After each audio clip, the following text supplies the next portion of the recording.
Hello, everybody, and welcome back to Fueled Fridays. This week we got our good friend Tyler Pantelousis, who also goes Good. by. How do you pronounce your artist name? I just go by Theo. Theo. Dope. He's a musician, producer, recording artist, anything you can name in the music world.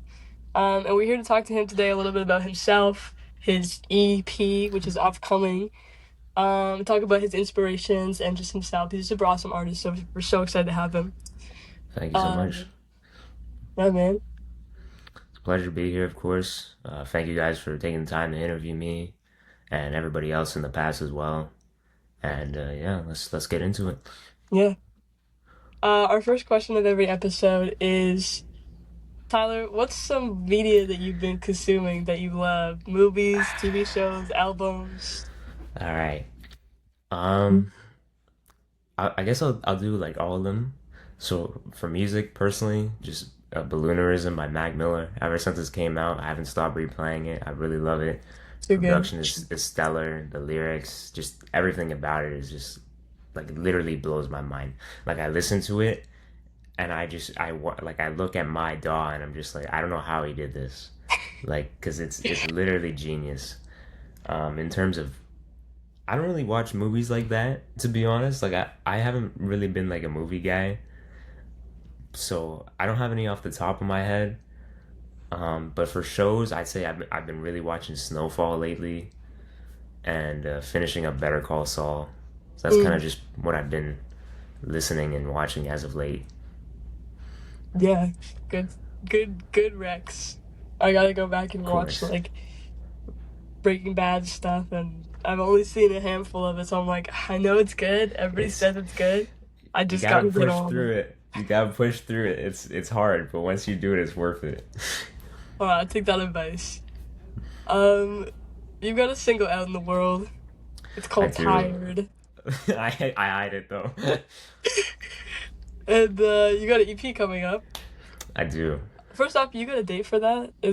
Do we have a, No, because I don't want to say a date and then be that guy that's like, it's delayed. So it's until I okay. actually know it's like done, done, I'm not gonna say anything. Soon. So It's I'll keep hopefully it at that. soon. It's soon. I'll say this. It'll come out before September. Alright, we can expect Tyler's EP before September. Before September. I can say that at the very least. Tired, man, when I listen to it, it gives me like very like funky vibes. Like, Man, I want to know what your like musical influences are for what you create. okay. So I'll tell you something like tired I made Tired was like is really funny because I did it before I started school. So I had absolutely no idea what I was doing. I watched like maybe three YouTube videos. And so the only thing I knew how to do was sampling because I didn't know how to use a MIDI keyboard. I didn't know how to use the DAW. Like I didn't even know where to get drum kits. So for me, I just took a bunch of samples and then I kind of just mashed it all together and then I cleared them obviously and it turned into Tired. And like I don't really have like a specific influence. Like I could be like The Alchemist or Jay Dilla because those guys are heavy sample artists and but for that specific record I don't really have like it was mainly just like using everything I could within those limitations of just not having the knowledge. Yeah, fair enough. And on this EP that you got, what's your inspiration? Like, what are influences behind that? What's it about? What's the story? All right, so the EP I haven't really like it's more of I don't want to say it's a story because it's not really a story. It's more of an experience. Like for the EP, it's based off like going in your car and listening to the radio because that's a universal experience. You know, when you're driving to work, when you're going on a date, when you're on a long road trip, right? You usually have either your Bluetooth or you're listening to the radio, right? And for me, like before I really got into music, I only heard music from the radio when we were in the car and just whatever, right? So for me personally, when I was working on it, I was like, okay, I want to kind of make it feel like it's a radio station. So that's kind of the whole vibe of the EP. Is it's kind of like the big. It's I will also say it's a prequel for the album.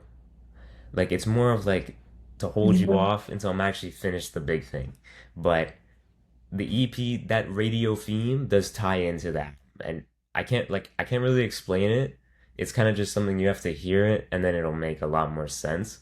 But I'll say that like in terms of inspirations, honestly just the people I've been around, like especially in school, I based a lot of my beat like when I was producing stuff, I would be like, okay, this person would sound really good with this beat.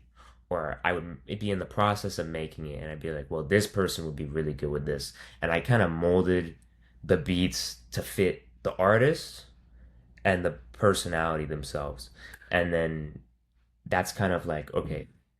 And then they would want to hop on it, right? Because it's a beat that they would typically use or they would like. And for me, that was just kind of the inspiration being like, I want to make beats that people want to use. That people Yeah. are like, yo, I need this. I want to make it right now. I want to be in the studio right now. I want to do this right now. Like, and just kind of get people their excitement kind of pumping. And like, I will say for the first half, I was my like in terms of inspiration, I was kind of trying like a little chill, almost like if tired is funky, it's more like this is more like chill. Just kind of like you play it and it's like the sun is going down. And then the second half is more like hip hop, rap, like more hard beats. And I think it works really well for the radio idea, right? Because the radio plays a lot of different genres in a day. So I Yeah. think that's kind of the main idea and the inspirations for both parts. If that makes sense, my apologies. Yeah, man, you got me excited about this EP and Yeah. an album. You kind of covered this a little bit, but like, what is the process of you like making a track from like concept to like finished product? So for me, like it really just depends, right? Like it also kind of depends of the mood you're in, which sounds stupid on paper, but when you're actually doing it, it makes a lot of sense. Like, because if I'm like pissed, I'm gonna make some like super hard shit that's like boom, fire here, like hard hitting drums and all that. But I think for just start to finish, I'll hear like let's say I take like a loop. I'll hear a loop and I'll be like, okay, I for me personally, I don't like just using the loop. I want to at least change it a little bit or cut parts of it and make it a little better. So what I'll do, I always touch the pitch first. Always, because when you're touching with the pitch, you hear a different message in the music than before. It's kind of how like people listen to slow like some people like to listen to slowed music or some people like to listen to sped up versions because it's a different even though it's the same song, there's something different about it melodically Yeah. and sound wise because it pitches up from you speeding it up, right? So I always start with it. I always start with the pitch.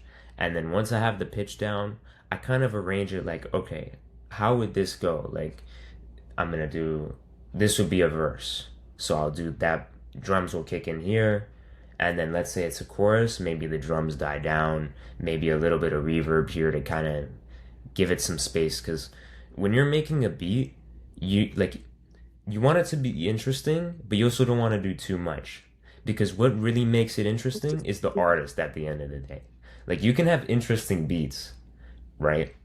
But it'll always sound repetitive until an artist is actually on it to kind of give it the full range and vision. And like there's absolutely ways you can make beats sound good from start to finish. Like Jay Dilla did it a lot on Donuts. And but that was also samples, right? So for me, I that's kind of like the baseline. Just pitch, change this, maybe chop it a little bit too to kind of make it fresh. And then I like to always add drums. I'll do one drum at a time. Kick, snare, tom, hi-hat. And then eventually after, I give it a full listen. I usually change the arrangement a little bit after just because it's kind of like, hey, like maybe this will sound better here, just to try different things because you never want to be stuck on one thing. especially for too long. And then I usually wait a bit, I mix it, and then it's ready to go. And that's kind of just the process from start to finish of how I finish a beat. Or I will also start it and then kind of just leave it for a bit and then come back to it. Yeah, I feel that. Sometimes you gotta let it marinate a little bit. Exactly. What's the thing that you want people to know about your music before they go into listening to even the single that's out or when the EP comes out or album? I think I think personally, just like don't go expecting a certain sound. I think that's kind of like setting yourself up for failure. Like you should always go into music with an open mind because if you go into something expecting it to be that thing, you're going to be disappointed about it. And like when it's like let's say if it's like an artist you've known, okay, then you kind of know what their sound is going to be like. So then sure, that's fair.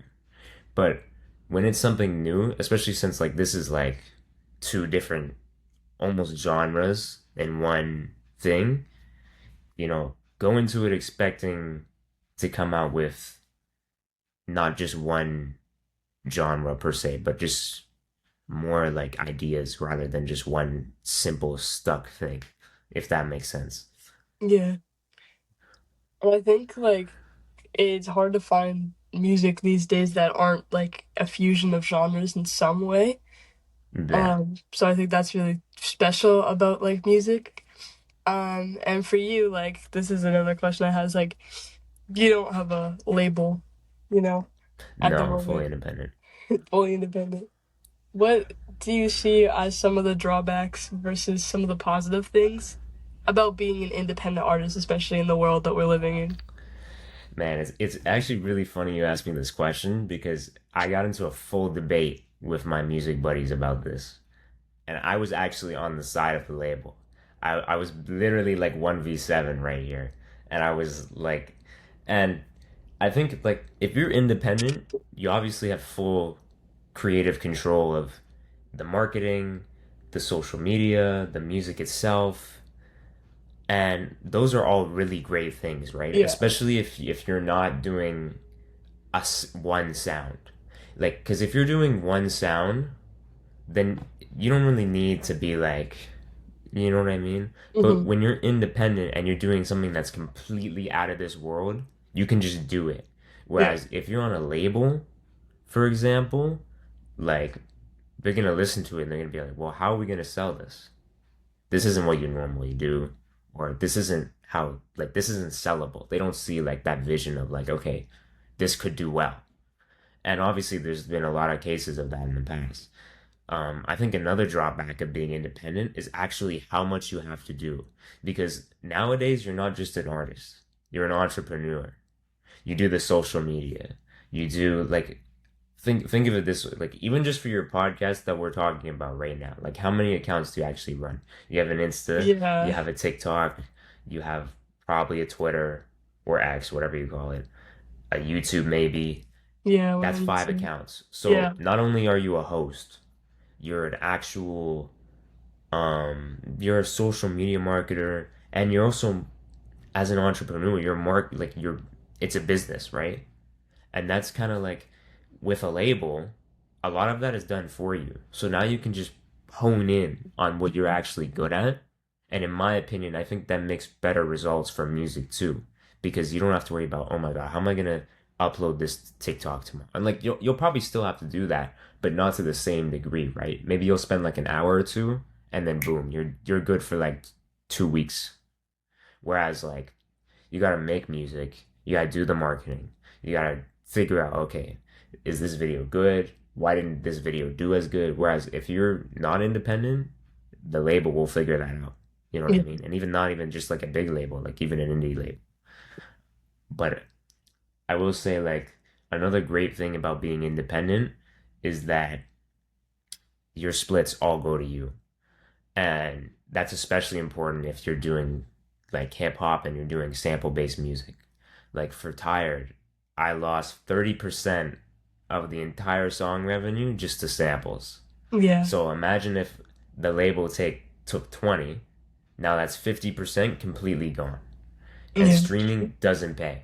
No. Like just like it really does. Like a lot of artists they make their money off vinyls, CDs, merch, tickets, off touring, and just simply off that. Like that's nice about being independent is that you keep all your money. So that's two positives and two negatives, I think, in my opinion. Yeah, for sure. So, Tyler, you also do photography. I do. Photography, like, I find so much about like visual imagery, being able to picture how a shot is gonna look before you take it. Exactly. Um, and I feel like music is so linked to imagery as well. So I was just wondering, like, how in both like business ways as well as like creative ways does like your photography experience benefit you in the studio? Oh, it absolutely does. Like, and I actually recently, I will say this. I can't say too much because it's not out yet. I did shoot a music video recently, and just knowing Yeah. how to actually do photos and even videography, some of what too, helped a lot with that because I already knew things like rule of thirds Mhm. or what would be good for this kind of shot, and like just having that mindset and just like especially business wise, like as a photographer and just I feel like specifically being a producer, they're very similar. Like I wouldn't say they're similar as an artist, but if you're a producer, they're very similar as in you want to sell these photos, you want to sell these beats, right? So you'll go up to people and you'll be like, "Hey, I have this picture." But as a beat maker, you'll also be like, "Hey, let me play you this." Yeah. And so business wise, like just knowing how to talk to people and get people interested just from the photos before is has really helped me, especially when I'm trying to entice people on a beat or maybe that because one thing about this industry is you have to be very adamant. You have Yeah. to be really like just kind of like hey like I really need you to do this or I really need this or I really need that. And then you also have to remind people too. And I think just having that prior experience just really helps business wise. In terms of studio, like I do agree like music visually is very connected, especially since music videos too, right? Um, but I find in the studio like they don't I I could hear a song and be like, okay, this would have a really good music video and then get ideas just from past experience. Like I Mhm. will say that, but I find it doesn't help as much as probably the average person would think because when you're in that studio and in that moment, you're kind of just like, okay, well, we need to cut out the low end here or maybe turn up the highs for the hi-hat rather than just being like, okay, well, like and I guess you could in a way relate that in photography and be like, okay, well, we gotta turn up the aperture here, or we gotta turn up the exposure. But I find it's better business wise than actually the experience itself. Yeah. Oh, for sure. Um, and like even in the acting industry, we're talking now about like how actors have to be everything. Like you have to be Exactly. filmmaker, business person, like you just it's just everything. Um, and going back to like the acting industry and like something I talked about with Laura too, like when that episode is able to air, is there is definitely an aspect for me that I've noticed, like especially in the Toronto music scene, and in any kind of industry where there is an aspect of favoritism. Like it can be really hard to get in as a new artist. How do Absolutely. you stop yourself from like being discouraged when you see people that are being uplifted not necessarily for talent? And how do you like keep yourself, grounded and keep yourself on the right track? I think that's a great question because I've seen it already, and I've like, and me personally, it's you can't let it discourage you because at the end of the day, like good music will win. You could talk. I spoke. I went to UMG. Like I spoke to A&Rs and marketers and things like that. And at at the end of the day, they didn't care like who you were or what kind of like you know what I mean, like what background you came from. They just cared that your music was good, that you could actually make music and people would enjoy it. And I think like even if you have that favoritism, at the end, if you're really hustling and you're working every single day and you really love it and you have an aspiration for it, you'll get there in the end, no matter what happens. And I honestly think like just to not get discouraged is to just think, that like to use it instead of being discouraged from it, be like let it be like the flame for you, that's like, oh well, I want to be in that position too, or I Mm. want to be that next person, so I'm gonna try harder on this, you know and at the end of the day you also feel better about yourself too, right? Because you didn't get there from just being someone you knew. You got there because you grinded for it, you worked for it, you made your way up there just from posting every day and working hard on it every day. And I think that'll win over anything else. Yeah, for sure. And I want to engage you in conversation just like as a music fan as well. Um, because we talked about balloonerism earlier, and like Mac Miller also like blows my mind all the time. But like we have all these artists who, pass away at a young age or an old Of age, course. but they leave so much music behind.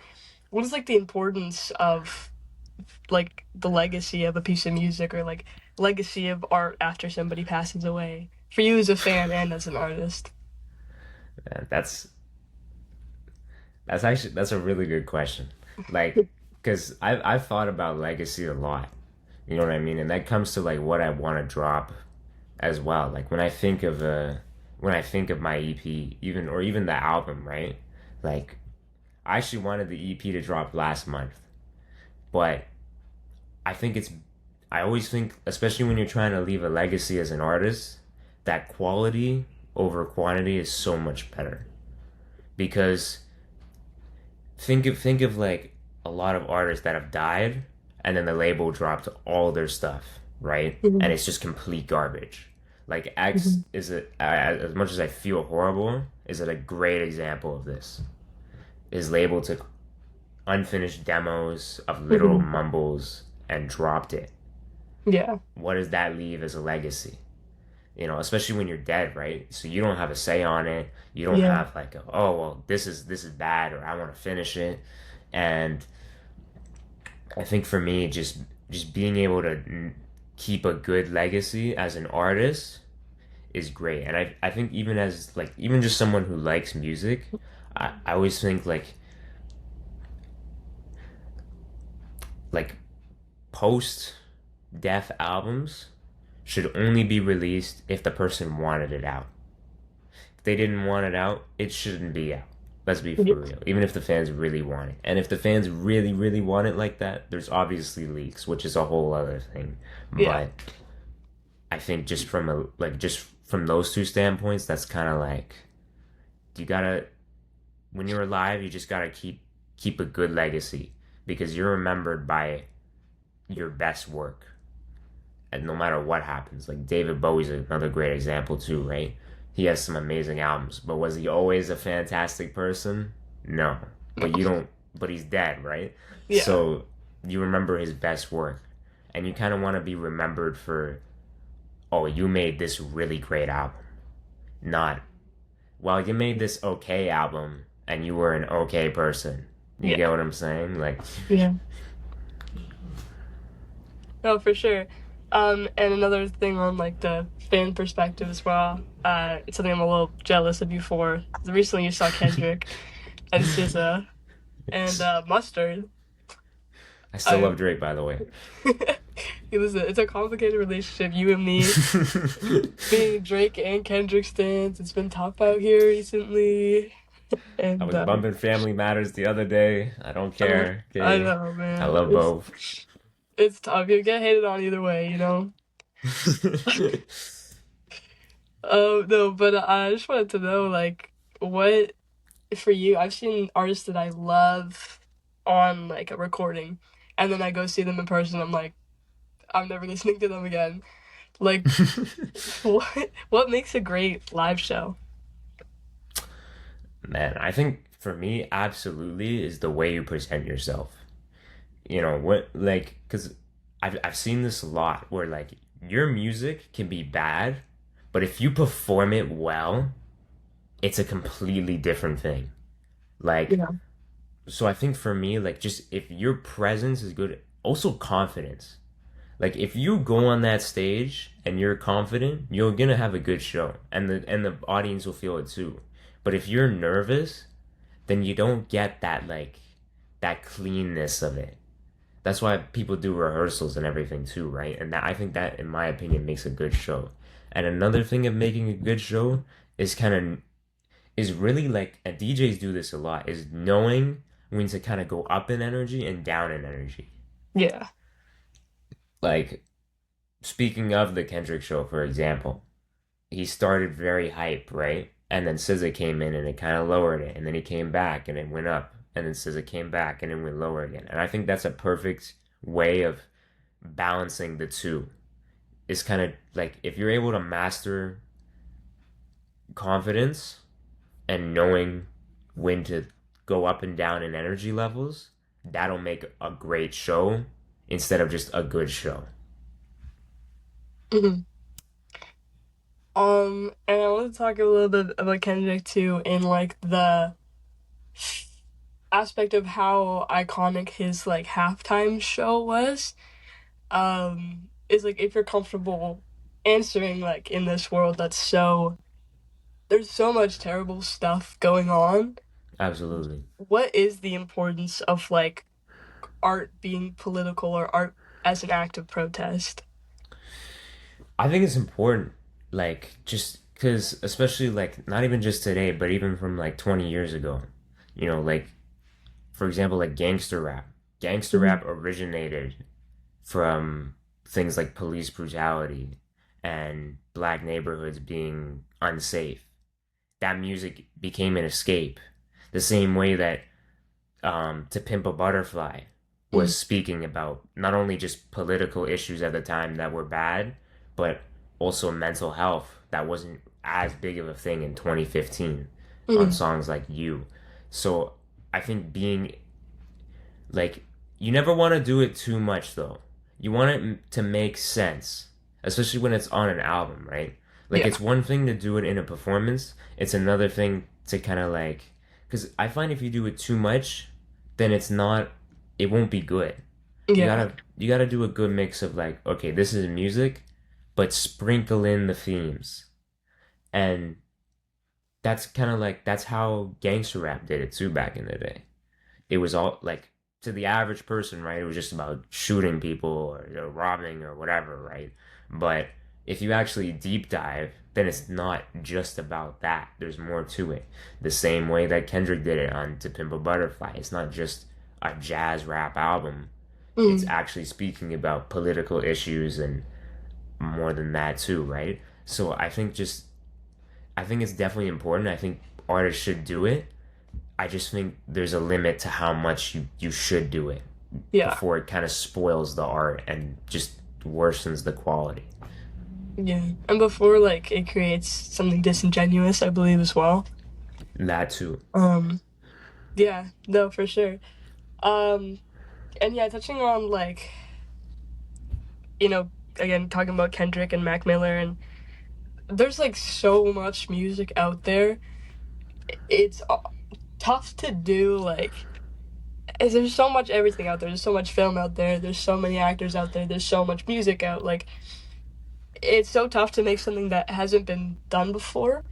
What do you believe makes art and keeps art like music innovative? I think it's just the way of how it's done. Like, because you could make. I think Tyler the Creator is like a good example of this. Like, Igor is literally just synths. Yeah. Everybody uses synths, right? But it's how you actually use it that makes it what it is. And like, even like Prime Kanye did this very well with sampling and Mhm. auto-tune. Like 808s literally blew up auto-tune because of the way he made it, and that's innovating it. And like obviously you think AI is bad, but if you use it as a tool and not just being like, "Hey, can you generate me a rap beat?" Like I think a good way of using AI is like stem separation for samples. So being like, "Hey, give me just the vocals," and then turning that into an actual piece. Like that's Mhm. being innovative and using it in a way that's actually good. Like, and I think you can do that with anything. It's like you don't need to like you don't need to make a whole new MPC, you know, or you don't need to make a whole new SP404. You just need to find a way to actually use those things to make it innovative. Yeah, no, for sure. Um, and on the topic of AI, because earlier you said that you were expecting that I was going to ask you about AI, but now that we touched on it, I think we're having a lot of these conversations in like any world of art because people are scared that their jobs are threatened. Of course, But there here are I again, like, am. yeah, man, like you said, like there are ways to innovate. Um, so again, like, what are, positive you touched on and like drawbacks as well? Like, how do we create art in a world where that is such a big possibility and not be discouraged? I think just like I think for now, AI is at a point we it's not good enough. You know what I mean? Like it's obviously it's getting there, and it's like there's people falling for AI ads now, right? And Yeah, so eventually, when it's not just video, it's gonna go into audio too. And I think just like I said, like it's one thing for you to go on ChatGPT and type in, "Hey, can you write me rap lyrics?" And it'll write you rap lyrics, right? But if you use that and actually innovate with it to make it your own thing and you're not just basing it off that, then yeah, that's good. Like AI stem separation, like I said, like that's really good usage of AI because if you're just like, oh, I really like the drums, you have to mix. You pretty much have to mix your way to get that specific sound, and that takes forever. But now we've gotten to a point where I could find like a 60s sample and maybe I really love just the vocals and I don't want the drums or the instrumental or whatever. And then I could literally just be like, okay, give me this, and then I'll put my own synths or my own piano or my own drums. And then that's innovating with it rather than just. And in terms of being discouraged, like there's a lot of people who oppose AI. Like me personally, I oppose it obviously, and I'm sure many creatives do too. And as long as you're innovating with what you got, you'll still be better and more original than anything AI generated.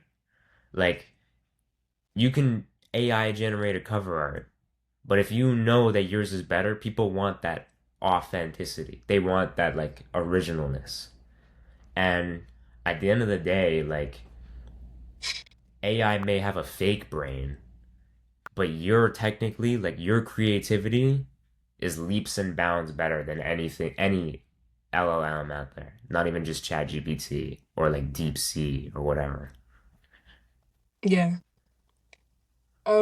And back on the topic of live music, conversation I've been having with my dad is like I feel like there's been such a decrease in like the value of sound design in a live show. Like I go to a stadium show these days that I pay like hundreds of dollars for, and the sound is like half the time absolutely terrible versus when I paid 20 bucks at a smaller venue. And like I know there's difficulties of navigating it, but I just feel like there's almost like there are artists, the bigger artists are caring less and less and less about their sound design. Um, what's your opinion on that? Like, what's the importance of actually taking time on that and taking time to get good audio engineers? Sound design is so important. Like audio engineering is so important because like not even just live. Like let's say you're listening to a song. Your song can be great. If it's mixed like shit, no one's gonna want to listen to it. Off rip, like even for me, like if I'm hearing a track, my first thought might be, wow, like this song would be so much better if the drums just hit a little more. And it's such a simple thing. Like, and even live, like, a part of it sounding like shit is probably just stadium speakers that they didn't spend enough money on. And let's be real, that's like, the artist can't really do anything about that at that Yeah. point. But actually, like, having audio engineers to help with that and being like, hey, if we rent a speaker here or if we do this here, then it helps a lot and it makes a better show too, right? Especially since, if you're paying audio engineers to do what they're good at or live production engineers, then you get a better show overall and you'll get a more engaged audience too. Because you don't want an audience that doesn't know what the hell you're saying. Because imagine paying money to be at a show and then you don't even seem like a fan because you can't hear what he's saying. Yeah. Because you want your audience to be engaged. You know what I mean? You want like you want your fans to be singing your lyrics or rapping your lyrics, right? You want them to hear that crazy guitar solo that you just did on stage, right? And you want to hear that, oh my god, he's so good, right? But you won't get that if they can't hear it. And I think that's a big issue, and I think that's just something that not even just artists themselves have to work on, but the people who actually build like stadium buildings need to work on too, especially if we're gonna be doing concerts in stadiums. Yeah. Yeah, no, totally. And I wanted to touch on like fan culture as well, how it's changed in like this world. Oh man, it's getting crazy out here. Like, what are your thoughts on that? I think, man, especially as someone who like really likes music, like fans are nice, but you never want to have a culture that's too bad. You want to have fans that are respectful because I obviously think like standing is a horrible thing and you should absolutely never do that shit because I'm telling you right now, like 90% of music artists are terrible people. And that's not even like a diss at anybody, that's literally just a fact. Yeah, no, Like, that's yeah. so, and even if like, and don't get me wrong, like people who do press have an absolutely fantastic job of cleaning all that shit up. But at the end of the day, like you just want to be someone that likes the music. And it's fine to love the art itself. I just Mhm. personally believe you should never get too attached to an artist because eventually, either maybe some event happens or maybe they release something that's not good and then all of a sudden you're getting death threats over an album you dropped that you personally thought was good and you're just Yeah. like, whoa, what the fuck just happened? Like my Mhm. entire audience just did a 180 on me. Whereas let's say like you have a decent fan base, right, who isn't super like crazy like that or too bad into it, or maybe not even that, but just like bad actors. They'll be like, yeah, your album sucks, but that's it. You know what I mean? And then you just kind of take that feedback and you turn it into something good. And I think that's just something that's happens with bigger artists, but bigger artists that don't do any fan work themselves, that aren't like, hey guys, maybe don't give death threats to my op. You know what I mean? Maybe just Yeah. don't stream their music instead. Or like, and I think that's really it. Just, like, and I'll say this too as a fan perspective, love the art, but never be ride or die for someone that doesn't know you. Yeah. Facts. Yeah. No, for real. It's crazy being a fan of all the pop girlies out here, man. Like, I won't name any artist names, but if you know, you know. Some of these fandoms be crazy. But I'm not trying to get death threats, so I'm not gonna come out here and Exactly. Like put that out there. it's it's bad. Like just be respectful to yourself and be respectful to other people. It's not that hard. Um, Speaking of, lots of artists I love are making songs for movies and soundtracks and everything. Um, first of all, like, is that something you'd be interested in doing someday? Oh, Um, absolutely. and if so, I wanted to know, like, just because we talk about a lot of movies on here, like, what is a film that you, or film franchise, or director, or film that you could see your music in, you could picture it in? I don't know about my music at the moment. Like in the future, I feel like I could definitely see it in like maybe like a montage or like a trailer. You know what I mean? Like I I think right now, like some of my songs would be good for like a rom com or something chill, especially like the chill songs, right? That are about Yeah. like one of them. One of the songs on the EP is a love song that one of my buddies features on, and he does all the vocals. Like that would be good for like a romance track that's in the background. You know what I mean? So maybe Mhm. something like that. Um, but for me personally, like I don't think I have a specific idea on like what would really work for this or this kind of like franchise, if that makes sense. Yeah. I know that's probably not the answer you were looking No, for, no. but that's just like genuinely I absolutely have no idea what can work. Yeah, no. When you're watching a film and Right. you feel like a song fits really well in it, what do you feel like as an artist goes into making a song for a story that might not be your own? Okay. Yeah. So I think like at the end of the day you make your song for like an album, but I think it's just knowing like because you obviously you all get contacted. I think something important that every artist should do is you should ask to see what it looks like because not only will you kind of get a better idea of if you actually want to put it in there, but you also be like, okay, you know, this fits right here for this specific reason. And I think if you're making music specifically for a soundtrack, it's important to be like one. I think a really good example of this is like Oppenheimer. Like the soundtrack is Interest really is, really good, yeah, it's so and good. like and it works for its specific moments. Like for example, like when he's in the courtroom and there's the ominous music around it fits that kind of feeling of like okay why is he here, you know, or what is going on, and it's like missing puzzle pieces, like though that is music that fits with what's going on, because you never want to make a song and then you add it and then you're just like, you know, maybe I shouldn't have done that. Or like maybe I should go back to the drawing board. You want to make a song and you want to put it in there and you want to be like, this is good, or this fits right here, and I'm confident in that, and I'm happy with that. Yeah. Awesome. Well, we're hitting what is our like golden time. So Tyler, would you have any final comments before we head out? Anything you want to shout out? Anything you want to say?